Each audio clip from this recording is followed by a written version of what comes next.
नमस्कार मेरे अलीगढ़ स्टडी परिवार के सदस्यों। मैं आपका दोस्त विवेक लेकर आ गया हूँ सीटेट हिंदी पेडागोजी की एक और शानदार क्विज। दोस्तों, जो लोग हमसे पहले से जुड़े हुए हैं उनको पता होगा कि हम बिल्कुल भी समय बर्बाद नहीं करते हैं फालतू की चीज़ों में। सुनने और लिखने की कुशलता का आकलन करने का सबसे अच्छा तरीका है। पहला है कविता सुनकर प्रश्नों के उत्तर लिखना। दूसरा है सुनी गई कहानी को अपने शब्दों में लिखना। तीसरा है सुनी गई कहानी को शब्दशः लिखना। चौथा है कविता सुनना और शब्दशः लिखना। इसका सही जवाब होगा ऑप्शन दूसरा, सुनी गई कहानी को अपने शब्दों में लिखना। ये कुशलता का आकलन का सबसे अच्छा तरीका है। अगला प्रश्न, सार्थक पढ़ते समय कभी कभी वाक्यों शब्दों की पुनरावृत्ति करता है। यह भाषाई व्यवहार दर्शाता है कि पहला है वह अटक अटक कर ही पढ़ सकता है। दूसरा है वह समझ के साथ पढ़ने की कोशिश करता है। तीसरा है उसे लंबे शब्दों को पढ़ने में कठिनाई होती है। चौथा है वह पढ़ने में अधिक समय लेता है। इसका सही जवाब है ऑप्शन दूसरा, वह समझ के साथ पढ़ने की कोशिश करता है। ये ऑप्शन सबसे सही है। अगला है दोस्तों, ये क्विज सीटेट पेडागोजी की स्पेशल क्विज है। हिंदी भाषा में आकलन का उद्देश्य नहीं है। ऑप्शन हैं भाषा सीखने के संदर्भ में प्रत्येक बच्चे की विशेष आवश्यकता की पहचान करना। दूसरा है भाषा सीखने सिखाने की प्रक्रिया को उन्नत बनाना। तीसरा है बच्चों की भाषागत त्रुटियों की ही पहचान करना। चौथा है बच्चों की भाषा प्रगति को अभिभावकों और अन्य शिक्षकों को बताना। इसका सही जवाब है ऑप्शन तीसरा, बच्चों की भाषागत त्रुटियों की पहचान करना आकलन का उद्देश्य नहीं होना चाहिए। अगला है आपके विचार से प्राथमिक स्तर पर उत्कृष्ट लेखन कार्य का उदाहरण है। ऑप्शन हैं मेरे सपने का भारत विषय पर अनुच्छेद लिखना, पाठ्य पुस्तकों से इतर कठिन शब्दों का श्रुत लेखन करना, किसी आंखों देखी घटना का लिखित वर्णन करना, या छुट्टियां कैसे मनाई इस विषय पर अनुच्छेद लिखना। इसका सही जवाब है ऑप्शन तीसरा, किसी आंखों देखी घटना का लिखित वर्णन करना उत्कृष्ट लेखन का सबसे अच्छा प्राथमिक स्तर पर कार्य है। अगला है भाषा सीखने के संदर्भ में कौन सा कथन सही नहीं है। पहला है बच्चों में भाषा अर्जित करने की जन्मजात क्षमता नहीं होती है। दूसरा है बच्चे विद्यालय आकर ही भाषा सीखते हैं। तीसरा है बच्चे विभिन्न संचार माध्यमों से ही भाषा सीखते हैं। चौथा है बच्चे में भाषा अर्जित करने की जन्मजात क्षमता होती है। इसका सही जवाब है ऑप्शन डी, बच्चों में भाषा अर्जित करने की जन्मजात क्षमता होती है। ये भाषा सीखने के संदर्भ में सबसे सही कथन है। अगला है आपने अपने विद्यार्थियों को एक प्रश्न दिया है, घर से विद्यालय आने तक आप रास्ते में जो जो चीज़ें देखते हैं उन्हें लिखें। आपकी कक्षा में एक विद्यार्थी दृष्टिबाधित है, आप क्या करेंगे। ऑप्शन हैं स्वयं प्रश्न का उत्तर लिख कर देंगे। दूसरा है उसे इस प्रश्न का उत्तर लिखने के लिए मना करेंगे। तीसरा है उसे कहेंगे कि अपने सहपाठी से पूछकर लिख लो। चौथा है प्रश्न में उस बच्चे की आवश्यकता के अनुसार परिवर्तन करेंगे। इसका सही जवाब है ऑप्शन चौथा, प्रश्न में उस बच्चे की आवश्यकता के अनुसार परिवर्तन करेंगे। अगला है उच्च प्राथमिक स्तर पर बच्चों की भाषाई क्षमताओं का आकलन करने के लिए सर्वाधिक उपयोगी है। ऑप्शन हैं पाठ के व्याकरण की जांच परख करना। दूसरा है पाठांत प्रश्नों के उत्तर लिखवाना, पाठ की विषय वस्तु को लिखवाना, या पाठ में आई कहानी को आगे बढ़वाना। इसका सही जवाब है ऑप्शन चौथा, पाठ में आई कहानी को आगे बढ़वाना। ये आकलन का सबसे अच्छा तरीका है। अगला है बच्चे अपने चारों ओर लिखित सामग्री का जितना उपयोग होते देखेंगे उतना ही लिखित भाषा के प्रति उनकी समझ सहज रूप से बनती चली जाएगी। उपयुक्त कथन का निहितार्थ है। पहला है, बच्चों को अपने इर्द गिर्द विज्ञापन, होर्डिंग्स, कैलेंडर, बाल साहित्य, सूचियाँ आदि देखने पढ़ने के अवसर मिलते रहने चाहिए। दूसरा है, बच्चों की पाठ्य पुस्तक में बहुत से पाठ होने चाहिए।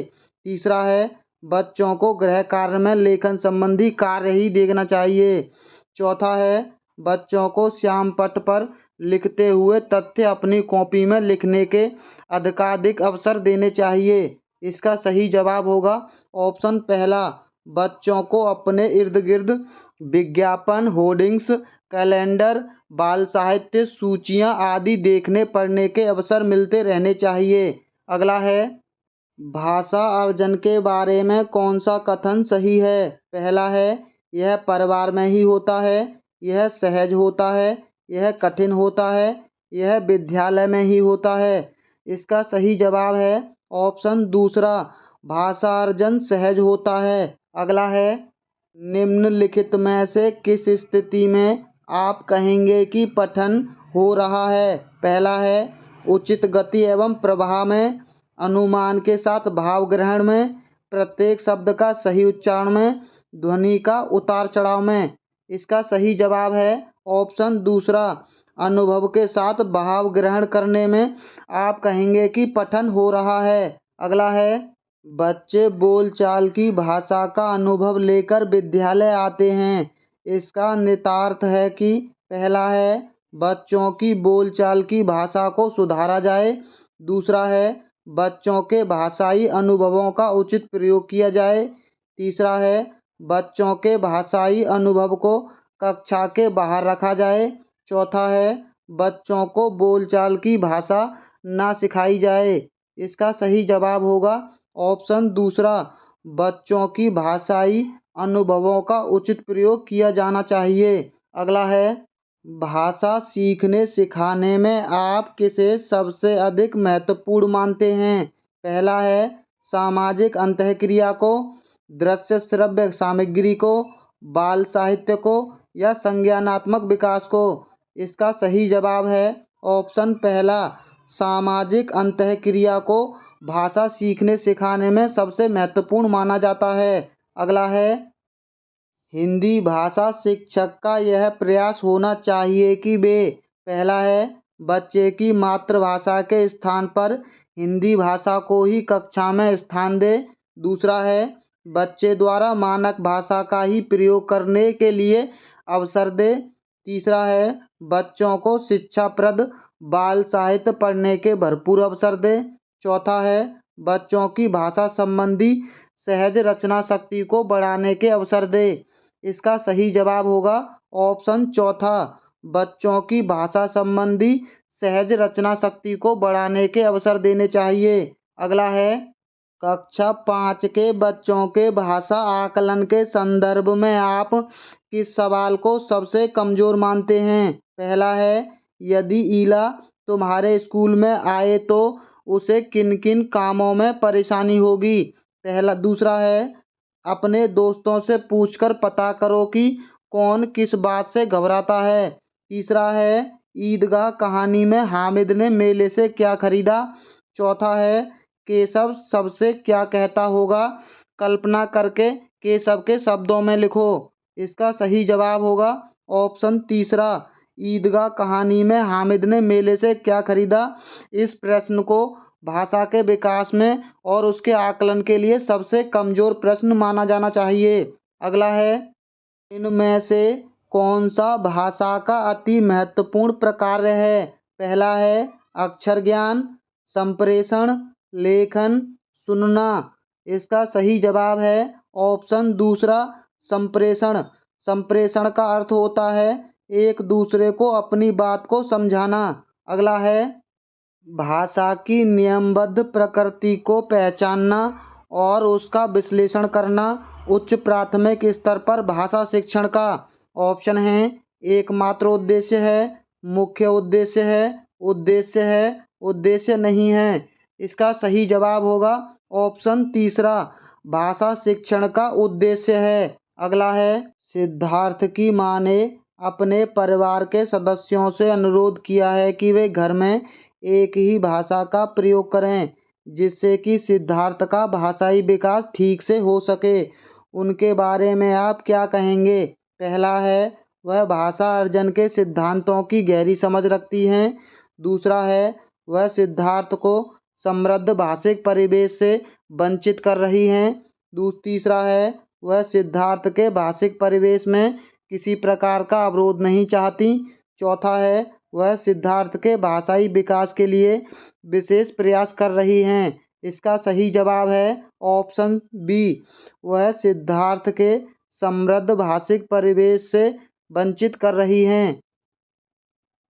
इसका सही जवाब है ऑप्शन बी, वह सिद्धार्थ को समृद्ध भाषिक परिवेश से वंचित कर रही हैं। अगला है, प्राथमिक स्तर पर भाषा शिक्षण के संदर्भ में सर्वाधिक महत्वपूर्ण है कि बच्चे। पहला है, बच्चों को शब्दों को जोड़ जोड़ कर वाक्य पढ़ सके। दूसरा है, लिखी छपी सामग्री का अर्थ समझ सके। तीसरा है, लिखी छपी सामग्री को बोल बोल कर पढ़ सके। चौथा है, अक्षरों को जोड़ जोड़ कर पढ़ सके। इसका सही जवाब है ऑप्शन दूसरा, लिखी छपी सामग्री का अर्थ समझ सके। ये प्राथमिक स्तर पर भाषा शिक्षण का सर्वाधिक महत्वपूर्ण है। अगला है, प्राथमिक स्तर पर लेखन क्षमता के संदर्भ में सर्वाधिक महत्वपूर्ण है। पहला है, सुलेख, वर्तनी, मौलिक विचार, श्रुतलेख। इसका सही जवाब है ऑप्शन सी, मौलिक विचार सबसे महत्वपूर्ण होता है। अगला है, निम्नलिखित में से कौन सी गतिविधि श्रवण एवं वाचन कौशलों के विकास के लिए सर्वाधिक उपयुक्त होगी? पहला है, प्रश्नोत्तर सत्र आयोजित करना। दूसरा है, रेडियो समाचार सुनाना। तीसरा है, कहानी सुनाकर उस पर बच्चों की प्रतिक्रिया जानना। चौथा है, हाव भाव के साथ कविता बुलवाना। इसका सही जवाब होगा ऑप्शन तीसरा, कहानी सुनाकर उस पर बच्चों की प्रतिक्रिया जानना। ये श्रवण और वाचन दोनों कौशलों के लिए सर्वाधिक महत्वपूर्ण होगा। अगला है, वाणी होती है और लिखित भाषा की तुलना में काफ़ी तेजी से बदलती रहती है। पहला है, स्थायी होती है, गौण होती है, स्थिर होती है, अस्थायी होती है। इसका सही जवाब है ऑप्शन डी, अस्थायी होती है। वाणी अस्थायी होती है। अगला है, बहुभाषी कक्षा से तात्पर्य है। पहला है, जिस कक्षा के शिक्षक शिक्षिका दो या दो से अधिक भाषाएं पढ़ लिख सकते हों। दूसरा है, जिस कक्षा में कम से कम 2 भाषाओं में पाठ्य पुस्तक उपलब्ध हों। तीसरा है, जिस कक्षा में प्रत्येक बच्चे के घर की बोली को सम्मान दिया जाता हो। चौथा है, जहां बहुत सी भाषाओं का अध्यापन किया जाता है। इसका सही जवाब है ऑप्शन सी, जिस कक्षा में प्रत्येक बच्चे के घर की बोली को सम्मान दिया जाता है वह कक्षा बहुभाषी कक्षा होती है। अगला है, संज्ञान के स्तर पर विकसित अन्य भाषाओं में आसानी से अनुदित होती रहती है। पहला है, भाषा क्षमता, ज्ञान क्षमता, व्याकरण क्षमता, तर्क क्षमता। इसका सही जवाब है ऑप्शन ए, भाषा क्षमता अन्य भाषाओं में आसानी से अनुदित होती रहती है। अगला है, भाषा शिक्षण को किसके संदर्भ में रखकर देखने की आवश्यकता है? पहला है, बहुभाषा के, आर्थिक के, सांस्कृतिक के, नैतिक के। इसका सही जवाब है ऑप्शन ए, उच्च प्राथमिक स्तर पर बच्चों के भाषा विकास के लिए जरूरी है कि समृद्ध भाषा का व अन्य विषयगत शिक्षण युक्ति में उपयोग किया जाए। पहला है, भाषिक और साहित्य। दूसरा है, परिवेश और भाषिक, साहित्य और कला, कलात्मक और साहित्य।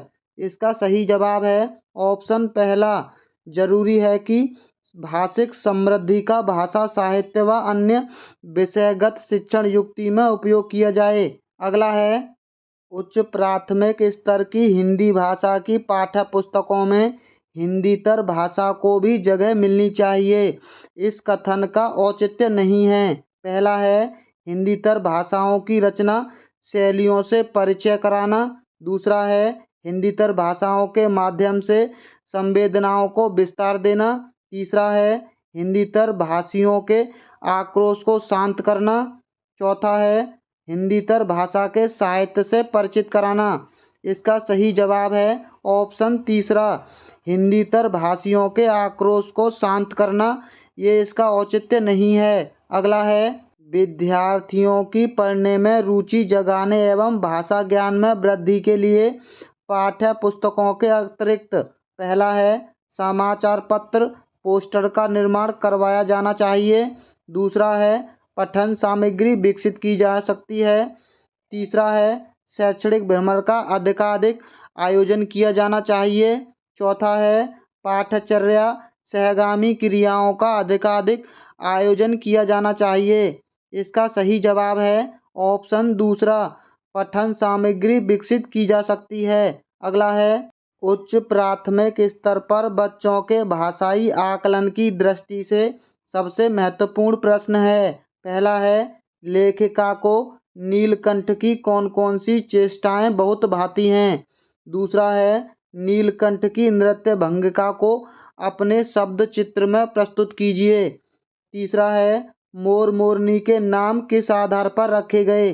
चौथा है बसंत ऋतु में नीलकंठ के लिए जाली घर में बंद रहना असहनीय क्यों हो रहा था। इसका सही जवाब है ऑप्शन दूसरा, नीलकंठ की नृत्य भंगिका को अपने शब्द चित्र में प्रस्तुत कीजिए।